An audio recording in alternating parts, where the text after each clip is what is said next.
د بامیانو بوتان تاریخ او پای. د مرکزی افغانستان یو غره ته څیرمه سیمه بامیان نومیږي چې بام، رڼا او یان د ځای معنا لري، یعنی سپیڅلی ځای. سلام، ستړي مشئ. زه مجیب الرحمن ایمان یم. تاسې د غږیز تاریخ یوټیوب چینل لیدونکي یاستئ. هیله ده تر پایه راسره ملتیا وکړئ. زموږ یوټیوب چینل در سره لایک، سبسکرایب او کومنټ کړئ. له نن څخه 1800 کاله د مخه بامیانو کې دوه بوتان د بودایي دین پلویانو وکیندل چې دوی به لکه مسلمانان چې حج ته ځي دغسې د دغه بوتانو د زیارت لپاره راتلل.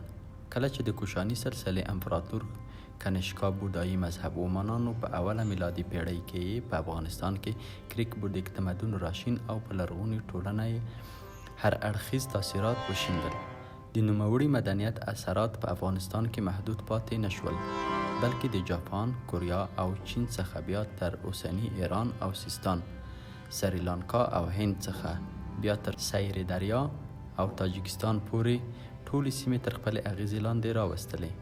د نړۍ له بیلابیلو سیمو څخه به د دې مذهبي مراسمو پر ځای کولو په نیت زیات شمیر راهبان، زارعین او سیلانیان په افغانستان کې د ودانو شویو بودایي زیارتونو او عبادت ځایونو په ځانګړي ډول د بامیانو لرغوني او د بودایي پیر سپیڅلي ځای ته د لیدو کتو په نیت سفرونه کول. دغه دوې مجسمې چې یوه یې 53 متره او بله یې 15 متره جګوالی لري، شمامه او سلسبیله نومیږي. یو وخت یې پیروانو ترې د خطبې په څیر مقدس توري اوریدل.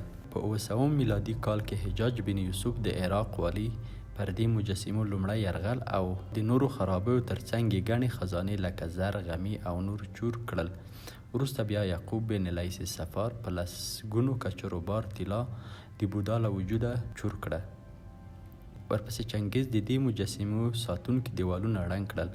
وروسته د امیر دوست محمد خان میرمنې د دې مجسمو له منځه نارینه مجسمه ځکه په توپ وویشته چې د عورت برخې یې معلومېدلې.